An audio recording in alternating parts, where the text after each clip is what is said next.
Satani amajije kuzana icyaha, ngo umuntu atangira gutinya ijwi ry'Imana, umuntu aratangira atinya kumva ijwi ry'Imana. Niho byaje, umuntu atangiye gutinya kubera icyaha, ubundi Imana yavugaga, umuntu akirukankira kumva ijwi ry'Imana, akavuga Imana iraje, reka tujye kumva. Ariko umunsi umuntu acumuye, icyaha kinji, Adamu, Imana ihamagaye ngo Adamu uri he? Garangije arirukanka cyane ngo ajya kwihisha ijwi ry'Imana.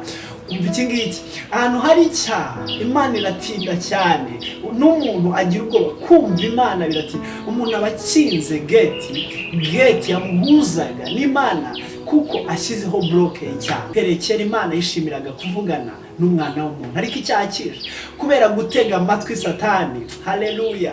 Erega information, uburyo amakuru atangwa n'uyakira, hari uburyo umuntu yakira amakuru, ariko hari n'uburyo process y'amakuru umuntu ari buyumve.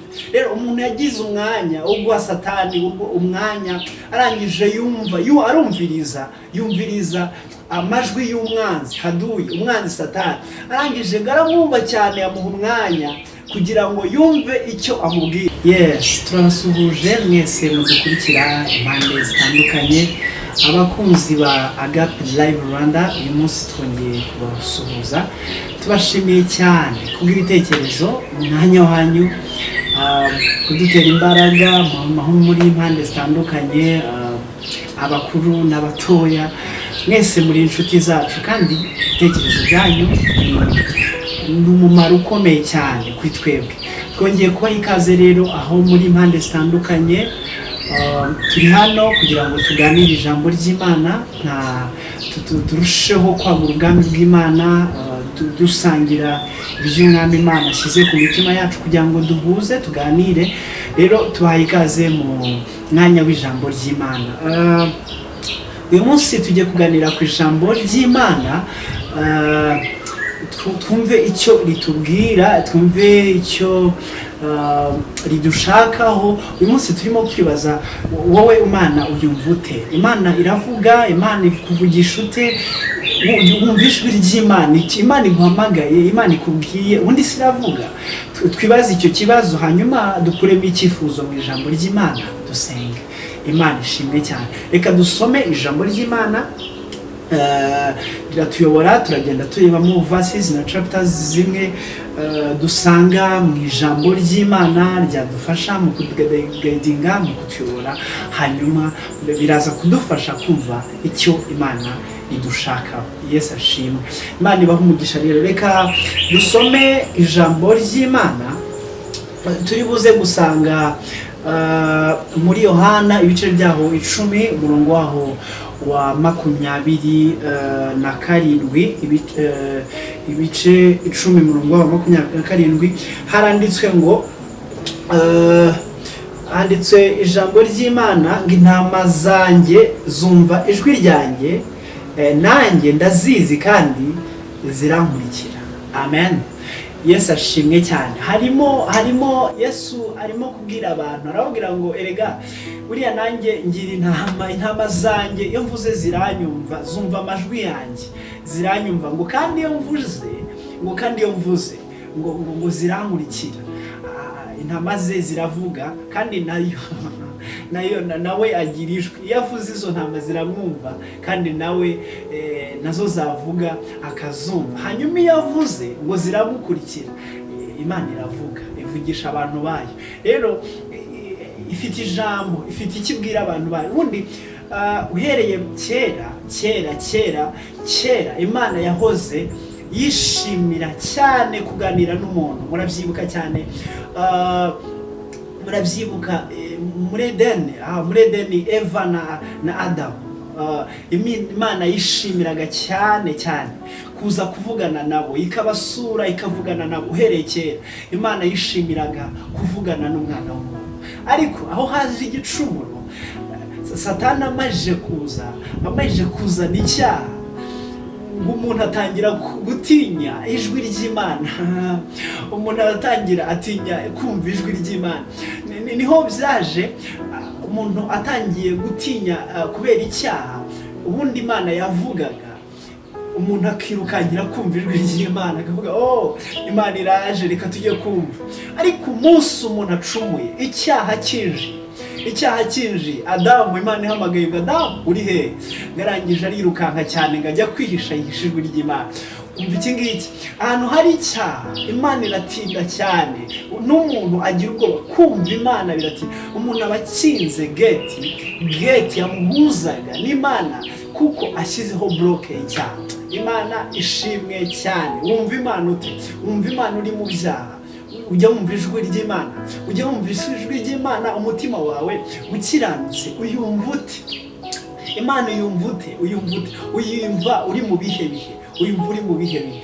Umva ijambo Imana mu gihe dutinze turi mu byaha, dukingirana umubano w'Imana w'uburyo tuvuga imwe mu nzitizi zikomeye zo kutumva ijwi ry'Imana.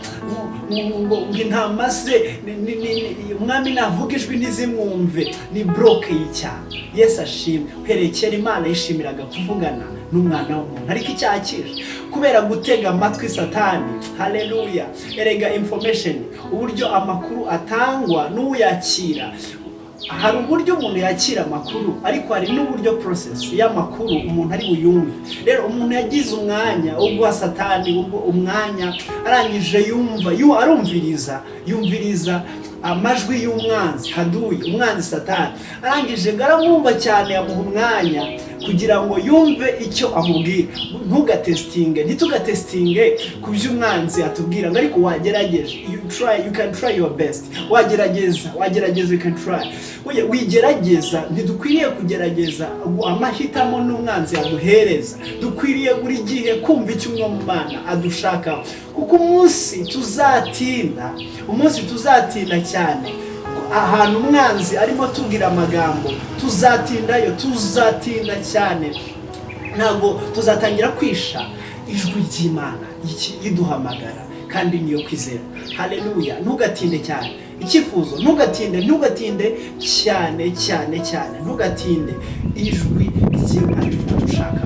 Umva iki ngiki, umunsi uzatinda cyane, urimo gutinda wumviriza icyo umwanzi agutestinga akubwira, uzagishyikira urangiza ugikora. Ariko umunsi uzatindana nawe, you spending your time, tugomba gushaka umwanya tugaspendinga mu mwanya w'Imana idushaka. Urimo gutakaza umwanya wawe mu biki? Urimo kujyana hehe umwanya wawe? Umutima wawe ugiye kubiki? Urimo kumva ayahe makuru? What is the information amatwi yawe arimo kumva? Umutima wawe urimo kumva iki? Uryoheye iki urimo kumva iki? Kugira ngo bitazabera imbogamizi ijwi ry'Imana. Kera Imana yavuganaga n'abantu, ariko icyaha kize kiba broke.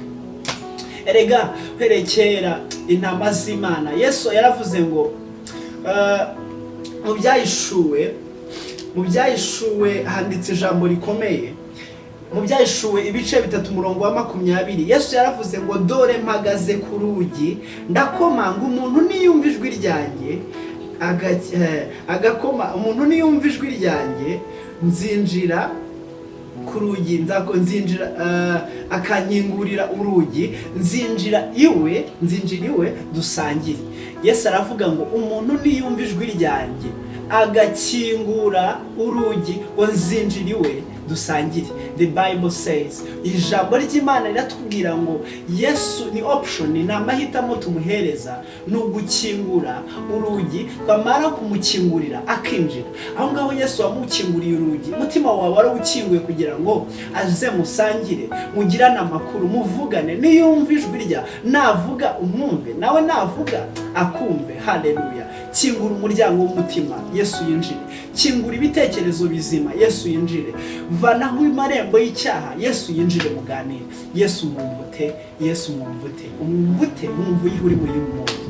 Yesu mwumve neza, uri mu marembo meza yo gukingura umutima kugira ngo yaze muganire. Yesu mwumvute. Yesaya yarabihanuye, aravuga ngo erega ugutwi kw'Imana ntabwo kwaheze ngo kunanirwe kumva. Haleluya. Ngo kandi Yesaya arakomeza arahanura aravuga ngo rega n'amaboko y'Imana ntabwo yananiwe gukora, ngo ndetse amatwi y'Imana n'ukuri ntabwo yananitse, ariko aravuga ngo erega imitima, kereka imitima y'abantu yagiye kure y'Imana, yimura Imana, ituma amatwi y'Imana ajya kure y'abantu bayo, akanwa ke ngo ntabwo kananiwe kuvuga, ngo ariko imitima y'abantu b'abantu yagiye kure, Imana ibaba kure. Uyumva ute Imana uyumva ute? Imana uri muyumva mu bihe bibi. Kingura umutima, intama ze ziravuga zikamwumva, ngo ndetse iyo intama ze zivuze ngo arazumva, ariko ngo n'umwana w'Imana ngo nawe yavuze ngo intama ze ziramwumva, ngo ndetse zikamukurikira. Uhereye kera Yesu yishimiraga kuvugana n'abantu, Imana yishimiraga kuvugana n'abantu. Imana ivugana n'abantu mu nzozi, Imana ivugana n'abantu mu mayerekwa, Imana ivugana n'abantu mu bitekerezo, Imana ivugana n'abantu mu buryo bwinshi, ikoresheje abahanuzi, ikoresheje ijambo ry'Imana. Imana ivugana n'abantu uburyo bwinshi butandukanye, ariko mu zimwe mu mpamvu zaba inzitizi ni ukutumvira Imana, ngo ugirane ubusabane n'umwanzi, bizatuma wihisha ijwi rye, bizatuma utumva icyo Imana igushakaho, iguhamagare ntiwumve, komange ku rugi ntiwumve, kubera yuko washyizeho uruzitiro rw'icyaha. Wumva Imana itivugana nawe mu ntekerezo, mu ijambo ry'Imana, uburyo bwinshi butandukanye, ariko kumira amarembo y'icyaha, kumira umubano wawe na Satani, uha umwanya wawe na Kristo, akuremera ibihe bishyashya byo kubana nawe, azavugana nawe. Imana ntirobanura ku butoni, Imana ivugana n'abantu bayo, kumira amarembo y'icyaha, Yesu avugane nawe. Imana iguha umugisha kandi ukomeze ukingura amarembo ku rugi, wumve icyo Umwami Imana agushakaho. Imana iguha umugisha wowe wagize umwanya wo kumva ijambo ry'Imana. Kingura umutima, Kristo akumurikire, yinjire muri wowe, avugane nawe, wumve ijwi rye, nawe nuvuga azakumva. Imana iguha umugisha. Kadusengane. Umwami Yesu, tugushimiye kubwa mwene data wumvishe ijambo ry'Imana.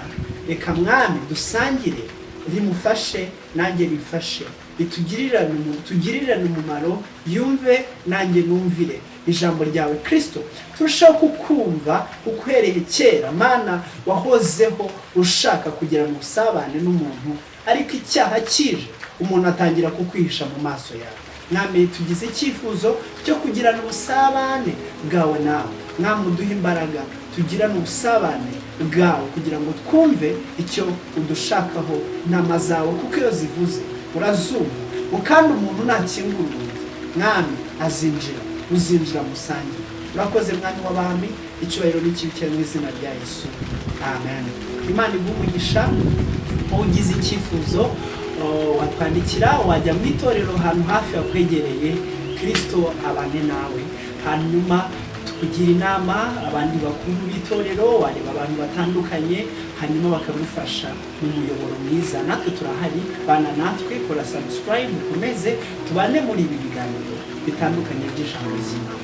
Imana niguha umugisha wowe ugize umwanya wo kumvira ijambo ry'Imana. Imana iguha umugisha.